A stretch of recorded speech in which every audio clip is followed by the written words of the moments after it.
Welcome back to Prompted Hearts and Grief Algorithm, the Anti-Audiobook. This is an unedited read, recorded on my phone, so expect mistakes and an unfiltered voice along the way. But before we get into Scene 2, here's a quick recap. Previously, our protagonist, Sam Avery, gave a patient, Mr. Umi, a diagnosis with the help of ChatGPT. He realized the patient had no family to call, making him as lonely as Sam felt. Now you're all up to speed. Here's Scene 2. A date derailed by disagreement. Scene 2. Before a prospect trades spit with me, I like to set the room. Lights high, light spritz of Boss cologne, corn yellow bag of Lay's in a red tray, shower, with extra thorough wash for the boys, and a floss brush water pick UV ray routine that would make any dentist smile. 50 push-ups to pump the chest. All that, then I make my way to stand at the door 5 minutes ahead of time. Normally. But now time with Mr. Rumi rang long. That means tonight, there's only time to turn up the lights and drop for 30 glute-clenching push-ups. Now my heart's pumping from adrenalized activity, not nerves. Lay's will have to wait for next time. Ding dong! I do a quick polo and pants adjustment before opening the door. Sam, thanks for inviting me over. Nicole, you made it. Her low black heels put us eye to eye. Not ideal. But her face makes up for it. Cute and round. Physique, too. Though I have respect for the generous view of her chest, her developed muscles have little room to move or breathe. Either way, her navy blue dress shrunk from repeated wear. Either her navy blue dress shrunk from repeated wear, or is so old there was no time to adapt to her rock wall climbing shaped limbs and hips. What she put on probably doesn't matter to her. Matters even less to me. At the door, we embrace close. A thoracic connection occurs as my hand passes over her bra strap, gliding over her hard back. Her hands do the same, except they go lower. They brush over the top of my buttocks. Glad I got the 30 push-ups in. Sam, you look good. Like Yokohama good. Yokohama? Yeah, it's just something I used to say after I taught English over there in Japan, before I decided to go to med school. Started saying it as a dumb joke with friends, and it just stuck. There's a stitch of motion at the side of her lip at the mention of Yokohama. A skin surface story begging to be asked and retold is likely what it is. Oh wow, that's interesting. Let's get out of this doorway. Come on in. Make yourself comfortable. You want a drink? What do you have? Her hands move in small circles at her sides. A gesture I've noticed she does when settling in, probably. It's like she's directing invisible traffic.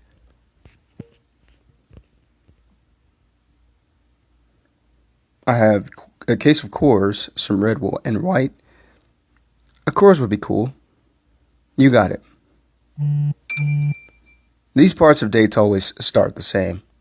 She sips some kind of beverage while we talk about what we like, all the while probing and palpitating around for common threads. I smell candied aroma. Sweet. As in watermelon or close to it. The fragrance doesn't match her figure, but is well paired with the vibe. Then comes the light, accidental touching. An arm stroke here, thigh pat there. Where the hands linger longer, the tension tightens, cinching like a belt. Soon our cans are empty. We grab another, then repeat the ritual. This time sitting closer. Rubs and looks lengthened, as we tie mismatched strings of commonality off with mutual understanding for where things are going. Her defended ring finger traces a streak of sweat from the can's cold cylinder face. So, the famed oncology oracle. This is where he lives. Not a bad place. She leans back on the couch, arms spread, one warm behind my neck. A man's move. That tells me it's time to escalate. I place my hand flat, with fine china softness on her mid-thigh, fingers teasing the edge of her dress. Is it what you expected? With her unwarmed hand, she gesticulates before answering. More or less. All this time we've been working together, but in different departments. I had in my head what the home of a famous YouTuber might look like. Her wrist lifts when she makes the observation. A moment later, it's down again.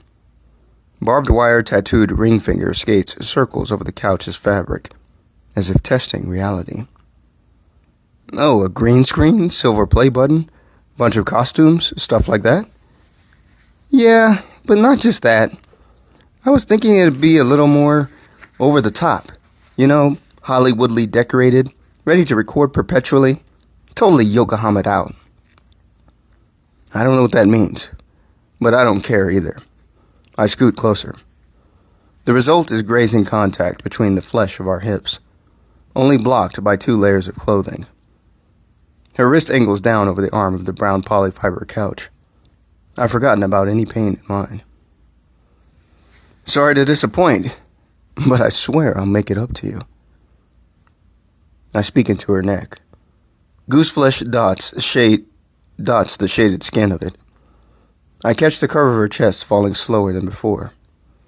That fruit punch fragrance lifts saliva onto my tongue, turning summer night into day. Oh, yeah? How? The first kiss lands just south of her cheek. Nicole closes her eyes.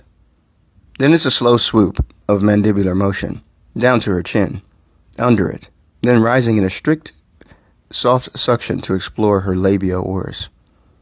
It's an explosion of juicy flavor, just like a morning's first sip of citrus. Must be her mouthwash.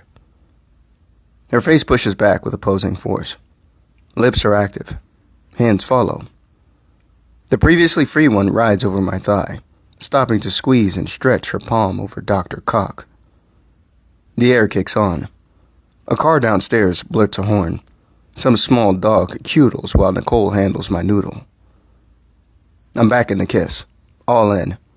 Now my hands are at play, growing heated and dewy under her dress's shoulder. I unwrap it, noticing the naked light skin. First right, then left, as we labor for breath. Our lancing tongues joust among the steam of feverish mouths, fighting for dominance. Before I can pin it down, my shirt's off. Her dress hangs at the crook of ribs and hips, peeled away. Only the bra and below remain. A trill ring needles my ears. One of those loud, unignorable tones. You're not gonna get that, are you? Nicole asks. The words come as if she's just fast-hiked an ascent, shaky and clipped.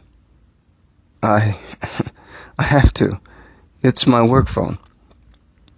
The ringing continues, feeling inner ear pummelingly loud.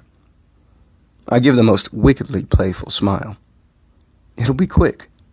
Then I'll finish what I started. What we started. Of course. Whatever. Her wrist trafficates toward the counter where the phone is blaring. Go get it, Dr. Oracle. I stand awkwardly, rearrange myself for walking, then head over. A step later, I feel a snapped swat on my butt. I turn around to see Nicole leaning back on the couch with kitten innocence. This can't but the phone. That discordant chiming buzz demands toddler attention. Hello? Oh, Mr. Umi, how's it? You what? I can barely hear you. There seems to be some traffic in the background. You're gonna what? On the couch, Nicole's red face appears amused. She reaches for the coolers. Her throat bobs as she empties it. Can down, her small belch rumbles the air. Then she pings me with a sultry stare, lips moist with a kiss and beer. Oh, okay. Yeah, good idea to get somewhere quieter. Is that better? Yes, I can hear you now. What's going... Oh, you don't have to thank me again. I'm just happy I could help. You confirmed it yourself? The diagnosis? Uh-huh. Yeah. Oh, you want to confirm the diagnosis? Yeah. Yeah, I got it. So you want to know how I did it? Yeah, another decade to go to medical school to learn how to do it would be a stretch. You want to know how I used ChatGPT? I check on Nicole. Now she's listening, as if performing a respiratory auscultation on a pneumonia patient. Close and sincere. Nothing escapes her ears. I point to the phone and flex my hand like a talking shadow puppet to symbolize his droning. Sure, it's okay. Of course it is. It's good to ask. To confirm, For peace of... Hey, listen, Mr. Umi, I'm a little busy with another patient right now. Can I...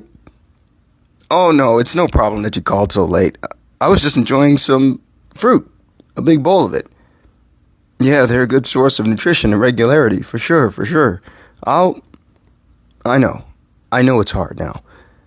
I'm just happy I could be there for you. Now Nicole's face is pensive.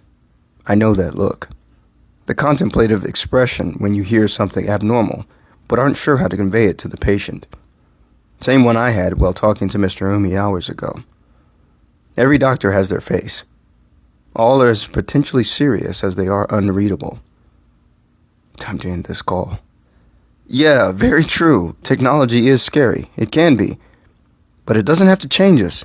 We control it. Okay, I'll send you the prompts in the morning. Yeah, definitely. Good night. Bye. I do a quick swipe of my phone screen. Send cancer prompts to Mr. Umi. I write the note to myself. His sudden verbosity took me by surprise. Sorry about that, Nicole. Just a recent patient with questions. Wait, what's wrong? Did you just say you used ChatGPT to diagnose a patient? Yeah, so? What's the big deal? The open position, leaning back, arms wide across the headrest, closes. Now she's leaning forward, staring at me like in an interrogative hunch. From doc to cop in 10 seconds. Her hands clasp in a failed attempt to mask her quick shift to moodiness. What's the big deal? So you don't trust yourself anymore to practice human medicine? Is that what you're saying? I never said that. Can't believe it. The great Sam Avery, the oncologist oracle, using AI to confirm a diagnosis. Bet it told you how you should phrase the delivery to that patient just now, all nice and kind, huh? Geez, Nicole, what do you have against it? It's just a more sophisticated tool. An abstraction's abstraction. Next phase of the computer, nothing more. I don't think so. The way it just creates things like people do. Sam, you don't get it. I had a patient once. Pediatric case I was consulting on. Our department was trialing an early version of some AI system I never bothered to learn the name of. Anyway, the AI diagnostic tool missed something a human would have caught just by looking harder at the kid's face. A mark. We thought it was benign. I thought, by the time we caught it... She shakes her head. I can almost make out circular marks on the couch's arm from her auntie's swirling fingers. Nicole, I'm so sorry. A glassy film makes her eyes crystal under the heavy light. Her eyebrows slant to serious angles. That's why you can't use it. Everything it produces are poor, soulless imitations of everything we've ever put online. That's what it does. The way it mixes truth and lies is just way too confusing. Confusing and dangerous. It's the worst of our biases and fears. Makes us incompetently lazy, not to mention all the other things wrong with it. It's evil, Sam. One of the worst things we've ever conceived. You do see that, right?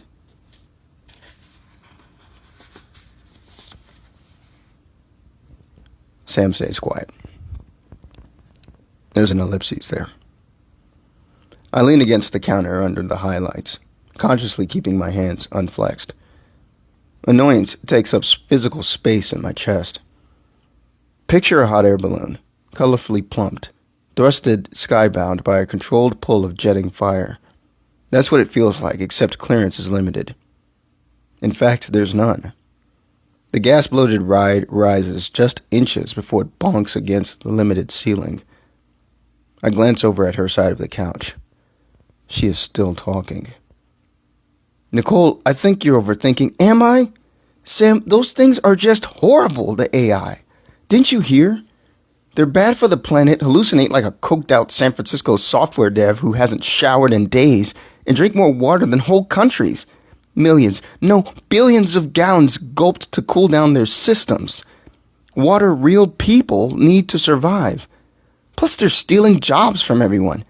My mentor in Yokohama used to say, you can't feel a patient's fear through a computer screen. That's not how we heal or help. You know this. I can't see how this doesn't bother you at all. I mean, look, even us trained medical professionals aren't safe. Sam, what are you doing? What AI can't. I'm back on the couch in my pre-phone call spot, ready to pick up where I left off. Sam, come on, stop. She exposes more of her neck to me. Her fruitful melon smell, ripening as if overexposed to sun, makes my lips tingle. Oh, Sam. Meat meets thigh. She seems into it. Sam, wait, shit. You just go back to your side. When a direct teacherly command comes in that manner, I know to move at gentlemanly speed. Okay. Quarter nude, she adjusts her skewed red bra. When she gets enough air following one or two spaced inhalations, she says, Are you just gonna ignore what I said? About what? About AI. I don't think you should be using it. What about your license? I push out a sigh. Nicole, I think you're overreacting. My license isn't in any danger. I mean, come on, ChatGPT's diagnosis matched and was more detailed than the previous two Joes who did theirs, and on mine, made with my human written notes, it was close, though mine was still better. Well, I still don't trust it. A friend of mine said she heard from another friend's brother that a 14-year-old kid was driven to suicide because of talking too much to AI. We don't really know how it works or how it's working us. AI can literally kill you. Really, Nicole? So the software reached through the screen and just choked him out or what? I want to know where that kid's parents were. Besides, a computer can't make you do anything you don't already want to do. We're in control. Those last words come out wavered. The balloon is in flight, every bump rattling my insides. She's doing that hand thing again, but faster now, more agitated. You don't get it, Sam. Yokohama taught me that when you can't trust what's real anymore, people die. Real people. And that kid, he was another victim of this goalless technology. And we're talking suicide, Sam. God, do you even hear yourself? You're supposed to be a doctor who cares about all lives. A soulless, empty-hearted computer program made with stolen information shouldn't what? Nicole, it's not a person. Why are you acting like I'm taking its side over yours, that kids or anything else? Wait, where are you going? I'm leaving. I don't want to be with some anti-human ChatGPT-friendly asshole. When I see her slip her dress back over her shoulders, collect her things, a fissure quakes within the mantle of my core. I'm off balance.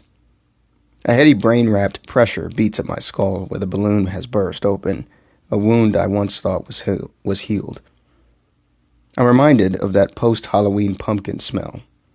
A tart piss off of a sidewalk and hot puddle is how it smells, as the jack-o'-lantern's maleficent grin droops to a decayed, gruesome smirk. It's a clamp on my battered wrist watching her leave, especially over something so technologically trivial. Nicole, wait. Come on, don't be like this. No way. People like you are going to be the end of us, and you don't even care. Before I can protest, she's fully redressed.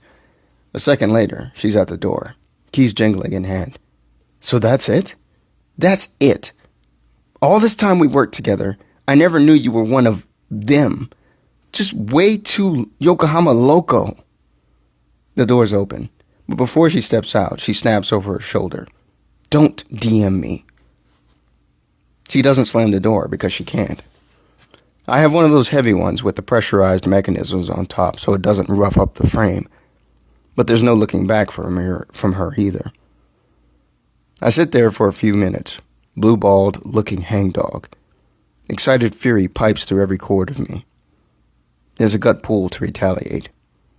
A pinky toe pinch to head to the most stiffening stimulus of debauched media to masturbate stomps the balloon of belligerence still inside of me. To imagine our moans floating in shifting tones over the bed while we rumple dampened sheets while I fap it out is what I want.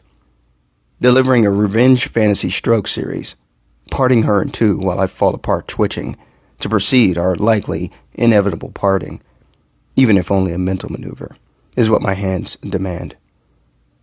But I won't. Have to erase the mean image. You're an exceptional doctor, Sam. A good man. You've got this. Earlier words from the AI break down the sludged would-be scenario. A good, lone man. She has no idea what she's talking about. I doubt she's even ever tried the technology. At least not enough to say anything intelligent or meaningful about it. I'm better off. Save myself money and misery. This is why you never date a coworker. Let her go. There were some valid points, I'll admit. But most of it was awoken fear from a woman warped by streams of well-targeted headlines. She's so wrong. Wrong! I have to prove it to her. To at least let her know.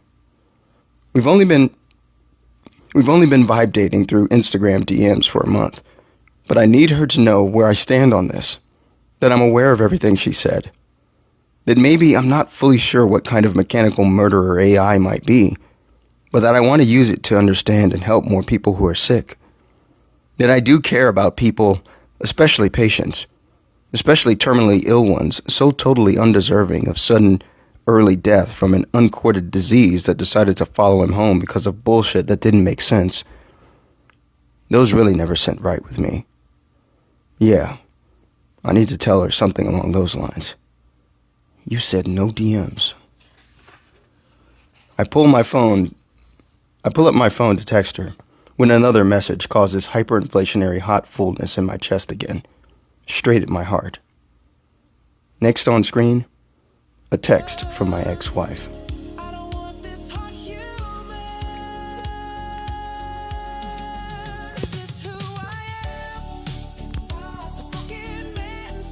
That was scene 2 of Prompted Hearts and Grief Algorithm, the Anti-Audiobook.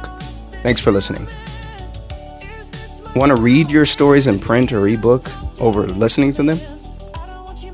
Check out the other versions on my website, keithhayden.net. Stay raw and stay human. I'll see you in the next chapter. Bye.